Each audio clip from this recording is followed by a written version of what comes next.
Topic देखते हैं महाराणा प्रताप।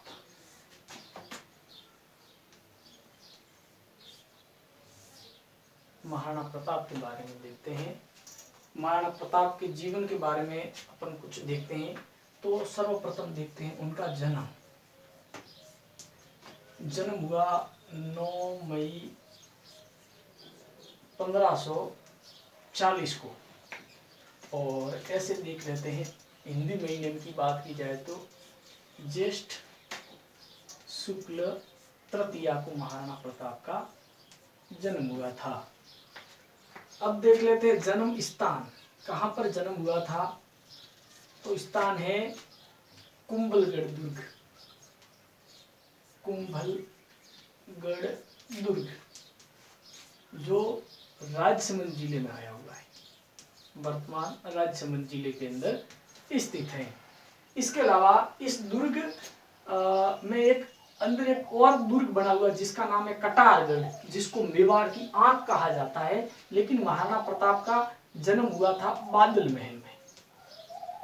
बादल महल उसको इसलिए कहा जाता है क्योंकि वो अत्यधिक ऊंचाई के कारण है, जिसके कारण वर्षा ऋतु में वो महल बादलों से ढका रहता है, जिसके कारण शायद उनको बादल महल के नाम से जाना जाता है। तो उनका जन्म बादल महल में हुआ था। फिर है पिता। तो पिता का नाम महाराणा उदय सिंह। महाराणा उदय सिंह।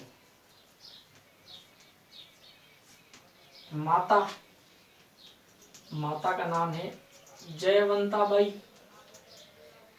जयवंताबाई जो पाली के शासक अखेराज सोनग्रा की पुत्री थी। उसके बाद में पुत्र की बात की जाए तो कुंवर अमर सिंह जो इनके पुत्र थे।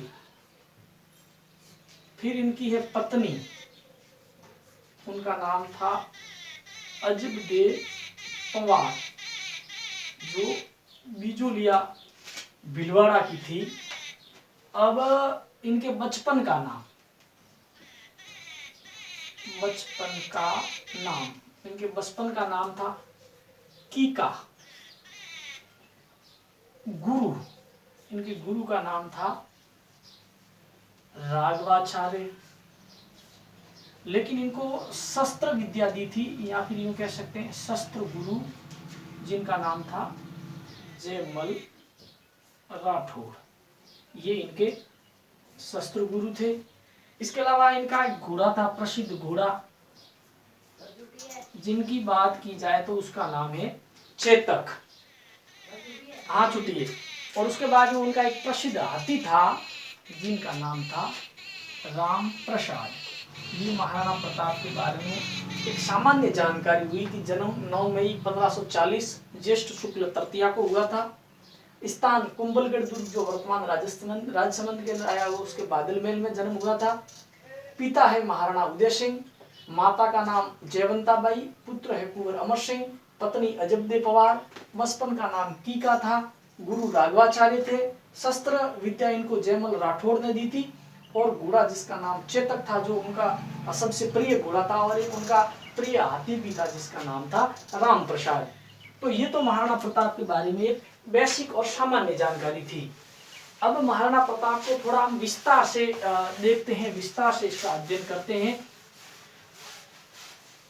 तो महाराणा उदय सिंह की 2 पत्नी थी। महाराणा उदय सिंह की 2 रानी थी। एक थी जयवंताबाई और एक थी धीरबाई भटियाणी। ये 2 इनकी रानी थी उदय सिंह की, महाराणा उदय सिंह की। तो जयवंताबाई के तो 2 पुत्र थे, एक तो जिनका नाम था महाराणा प्रताप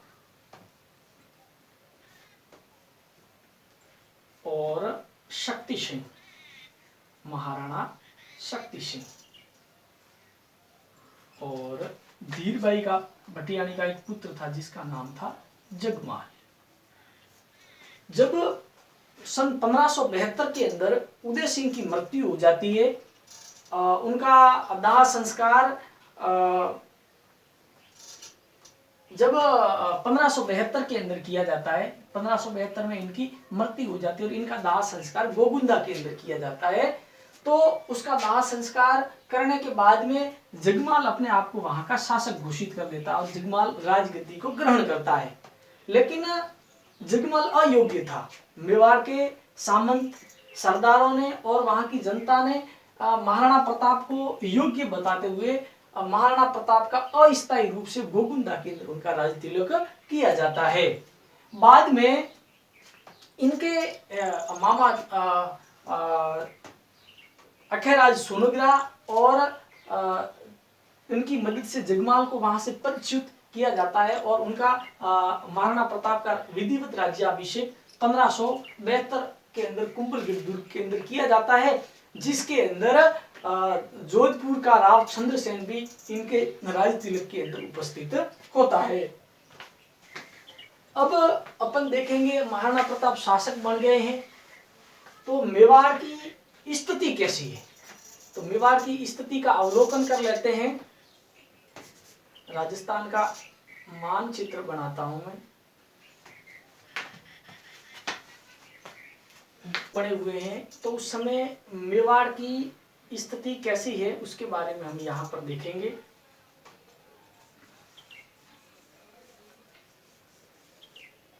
ये राजस्थान का मानचित्र है। महाराणा प्रताप 1572 के अंदर शासक बने हुए हैं। उस समय दिल्ली का शासक है अकबर। तो पहले ये भी देख लेते हैं कि महाराणा प्रताप को राजा बनने के बाद में विरासत में क्या मिला। विरासत में सबसे पहले अकबर की दुश्मनी मिली, बड़ा विकट शत्रु है। और ऐसे मेवाड़ की स्थिति का आकलन करें तो 1527 के अंदर खानवा का युद्ध होता है। खानवा का युद्ध राणा सांगा के नेतृत्व में बाबर के साथ में होता है, जिसमें समस्त राजपूताना के सभी सरदार और जो सांगा के नेतृत्व के अंदर लड़ते हैं। तो इसमें भी तो इसके बाद में एक दूसरा युद्ध होता है 1535 के अंदर, जिस समय विक्रमादित्य यहाँ के शासक थे। और उस समय बहादुर शाह इनके ऊपर आक्रमण करता है। तो महाराणा उदय सिंह की माता कर्मावती और सांगा की पत्नी कर्मावती जौहर करती है। और उसके बाद में 1567 के अंदर अकबर आक्रमण करता है। उस समय मेवाड़ के शासक महाराणा उदय सिंह थे। तो महाराणा उदय सिंह अपने विश्वास पात्र सरदारों के साथ में पहाड़ों में चले जाते हैं और दुर्ग का भार जयमल मेड़तिया और पत्ता सिसोदिया को सौंप दिया जाता है। तो जयमल मेड़तिया और पत्ता सिसोदिया बड़ा भीषण युद्ध करते हैं और उनकी वीरता से प्रसन्न होकर अकबर आगरा के किले के सामने इन दोनों की गजारूढ़ मूर्तियां बनाता है। अब स्थिति ये है कि मेवाड़ की सैनिक शक्ति भी काफी टूट चुकी है और आर्थिक रूप से भी मेवाड़ बहुत कमजोर हो चुका है। अब इस स्थिति के अंदर महाराणा प्रताप शासक बने हैं 1572 में और अकबर उस समय महाराणा प्रताप का समकालीन दिल्ली का शासक है।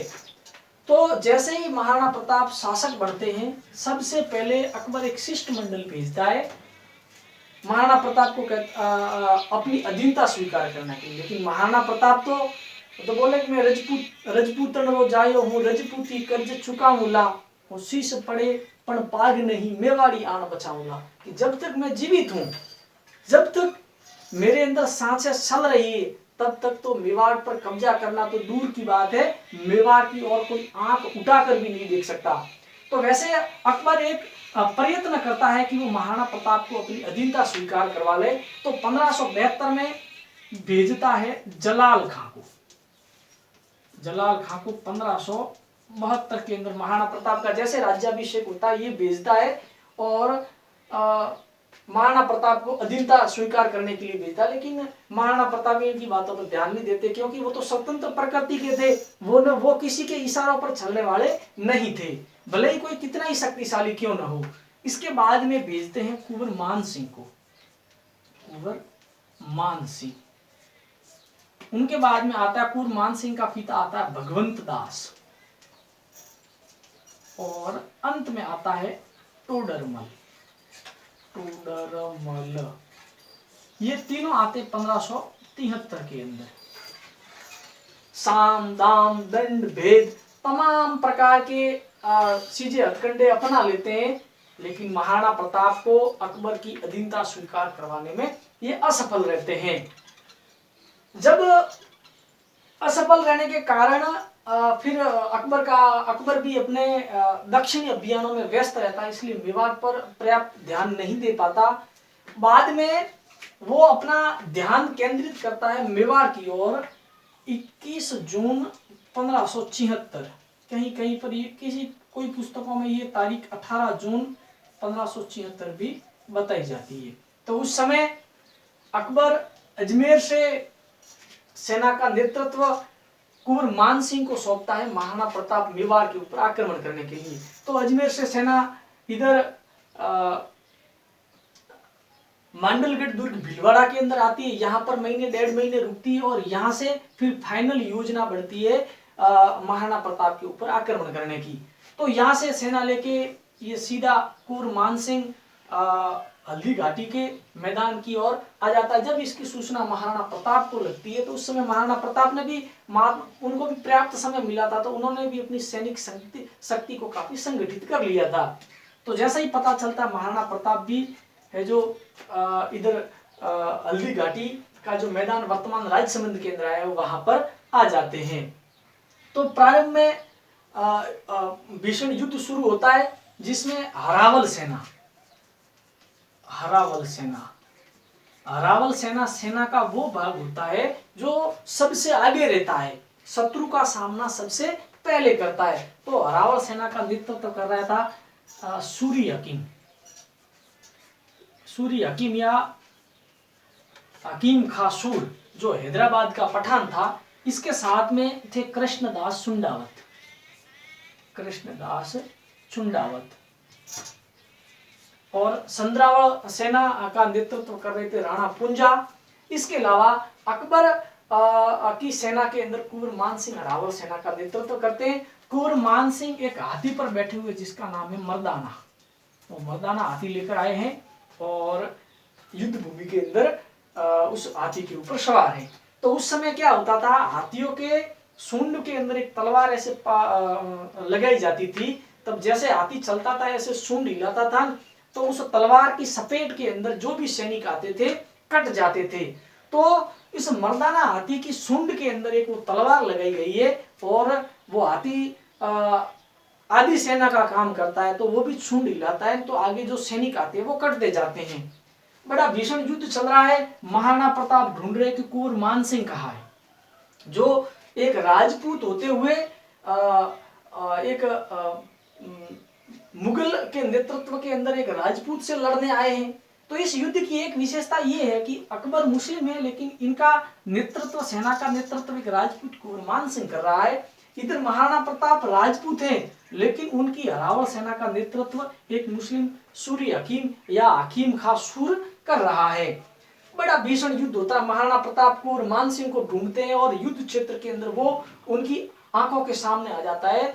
तो महाराणा प्रताप कुंवर मान सिंह के ऊपर एक बड़ा भीषण प्रहार करते हैं। जब चेतक अपने दोनों पैरों पर खड़े होकर अपने भाले से महाराणा प्रताप बिजली की भांति तेज इतना भीषण प्रहार करते हैं, तो कुंवर मान सिंह तो उस हाथी के ओहदे के अंदर चिप जाता है, लेकिन वो वार उनके महावत को लगता है और उनका महावत मारा जाता है।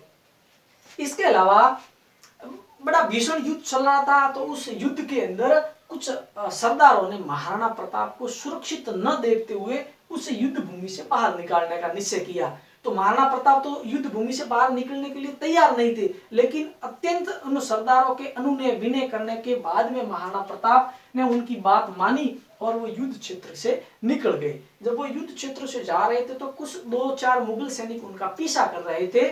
तो उनके छोटे भाई शक्ति सिंह उन 2 मुगल सैनिकों के पीछे पीछे जाते हैं और दोनों मुगल सैनिकों को मार देते हैं और वहां पर दोनों भाई गले मिल जाते हैं। उस प्रकार जब महाराणा प्रताप कुंवर मान सिंह के ऊपर, उस हाथी के ऊपर भाले का प्रहार कर रहे थे, तो वो हाथी की सूंड में जो तलवार लगी हुई थी उस तलवार के घाव से चेतक का पीछे वाला पाव कट जाता है, चेतक घायल हो जाता है। लेकिन वो स्वामी भक्त घोड़ा जब तक अपने स्वामी को युद्ध भूमि से बाहर नहीं ले जाता, तब तक उनको सहन की सांस नहीं मिलती।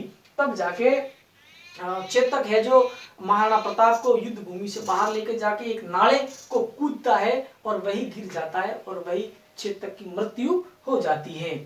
तो इस प्रकार अकबर महाराणा प्रताप को हराने के लिए पूरी जिंदगी खपता रहा, कई अभियान चलाए, साम दाम दंड भेद अनुकूल प्रतिकूल सब व्यवहार, सब प्रकार के व्यवहार अपनाए, लेकिन स्वाभिमान के स्वामी महाराणा प्रताप उनसे विचलित नहीं हुए।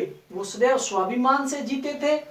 वो किसी के अधीन रहकर, अपने आप को अधीन रहकर किसी की गुलामी पसंद नहीं करते थे। वो स्वतंत्र प्रकृति के थे। उन्होंने जब तक जी अकबर से संघर्ष किया और अंततः 1597 के अंदर एक धनुष की प्रत्यंचा सड़ाते वक्त उनके चोट लगती है, जिनके कारण महाराणा प्रताप का देहांत हो जाता है। और फिर उनके बाद में उनके पुत्र कुंवर अमर सिंह मेवाड़ के शासक होते हैं।